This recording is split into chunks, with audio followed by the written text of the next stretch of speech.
Halo, perkenalkan, kami akan mempresentasikan hasil kelompok kami, yaitu mengenai tugas ekonomi manajerial review jurnal pertama dan review jurnal kedua. Di sini ada tim kami, yaitu Alfredo Mangasisi Mari sebagai ketua, Rizky Afandi sebagai wakil ketua, Elsa Mariana sebagai pembuat materi.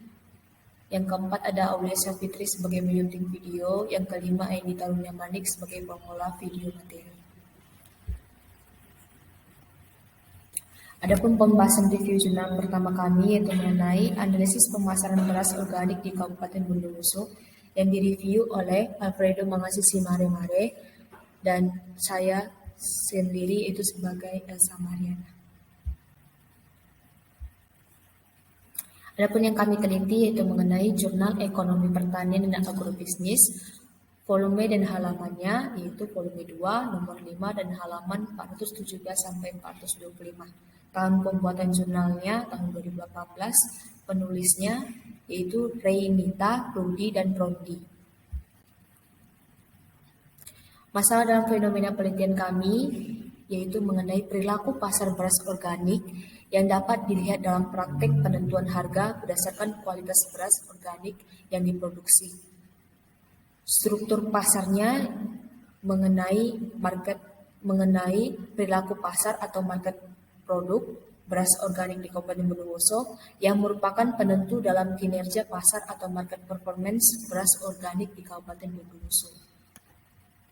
Tujuan penelitian kami yaitu mengenai yang pertama, mengetahui jumlah penjual dan pembeli, diferensiasi produk dan informasi, beserta mengetahui komponen struktur pasar meliputi pangsa pasar, konsentrasi pasar, dan hambatan keluar masuk pasar di Kabupaten Bondowoso. Yang kedua, adanya mengenai perilaku pasar beras organik di Kabupaten Bondowoso, yang dimana hal ini dijelaskan adanya sistem penelitian, penentuan harga dan kerjasama antar lembaga serta integrasi pasar. Subjek penelitian kami yaitu menggunakan teknik snowball sampling. Objek penelitiannya yaitu pertanian organik Seuliman atau Lesois dengan menggunakan hipotesis struktur pasar beserta perilaku pasar beras organik di Kabupaten Bondowoso yang memberikan interpretasi yang lebih mendalam tentang hubungan variabel yang akan diteliti nantinya. Metode penelitian ini kami menggunakan observasi agar mengamati kondisi pasar, dan yang kedua kami menggunakan wawancara yaitu menggunakan kuesioner dengan responden untuk memperoleh data mengenai harga produk beras organik. Dalam proses mengetahui jurnal ini terdapat pemasaran lembaga dan keuntungan yang diterima tiap lembaga pemasaran yang dapat mengumpulkan data sekunder. Hal ini yang akan mendukung penelitian kami.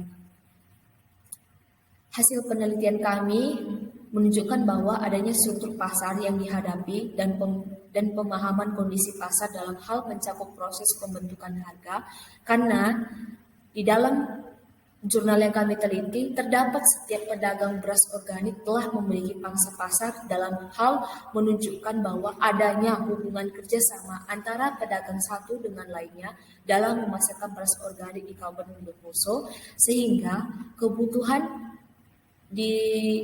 kebutuhan pasar dapat terpenuhi atau tercukupi dengan baik. Dan selanjutnya akan dijelaskan oleh teman saya, Alfredo Mangasisi Mari.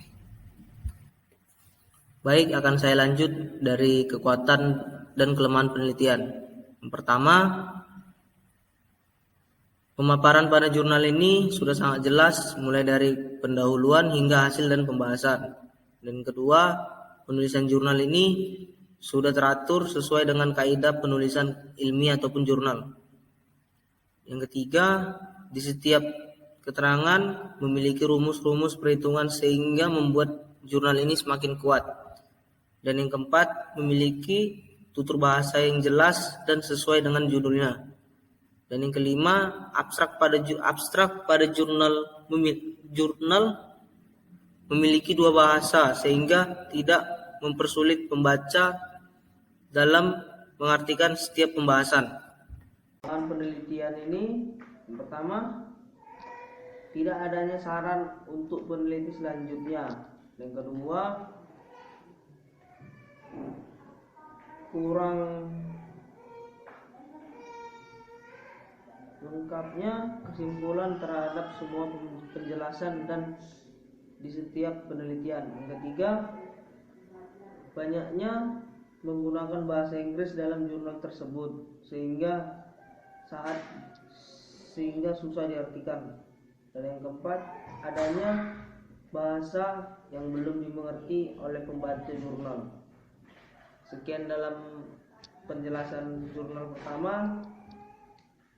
Sekian dan terima kasih. Baiklah, setelah membahas mengenai jurnal yang pertama, kali ini kami akan membahas mengenai jurnal yang kedua dengan judul yaitu Analisis Struktur, Perilaku, dan Penampilan Pasar Kentang di Desa Sumber Brantas, Kecamatan Bumiaji, Kota Batu. Dengan reviewer pada penelitian ini yaitu saya sendiri, Rizky Afandi dengan NPM 18110405, dan teman saya yaitu Aulia Syafitri dengan NPM 18110249. Selanjutnya yaitu Eni Tarulina Manik Raja dengan NPM 18110583. Nah, untuk jurnal pada penelitian kami ini, kami akan membahas mengenai jurnal ekonomi, pertanian, dan agribisnis atau biasa disebut sebagai JEPA dengan volume dan halaman yaitu volume 1 nomor 2, dan untuk tahun jurnalnya yaitu tahun 2017 dengan nama penulis yaitu Melisa dan Nurbaladina.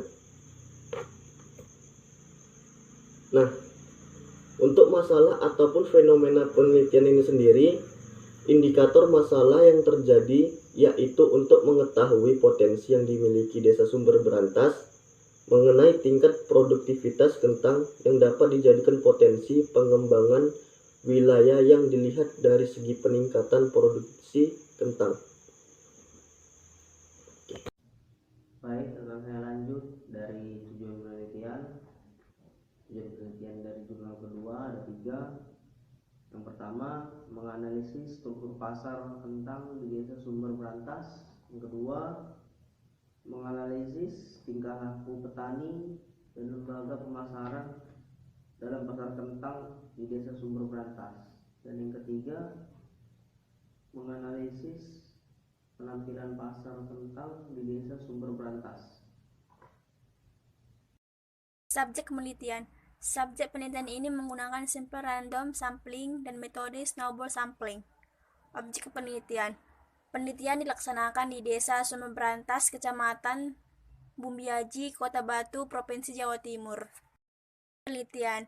Metode penelitian ini digunakan melalui pengambilan anggota sampel dari populasi petani kentang di Desa Sumber Brantas. Sebanyak 280 diambil menjadi 38 responden dengan menggunakan pendekatan struktur, perilaku, dan penampilan pasar kentang. Hasil penelitian. Hasil penelitian menunjukkan bahwa struktur pasar kentang di Desa Sumber Brantas mengarah pada persaingan tidak sempurna yaitu oligopoli. Analisis penampilan pasar menghasilkan margin pemasaran dan nilai ratio yang bervariasi antara lembaga persaingan dengan share harga yang diterima petani dari harga yang dibayarkan konsumen relatif kecil. Sedangkan saluran pemasaran kentang yang paling efisien terdapat pada saluran ketiga dengan total margin rendah. Dalam jurnal tersebut, dan yang kedua, tidak memiliki sumber data yang lengkap. Sekian dari video kami. Lebih dan kurang kami mohon maaf. Terima kasih.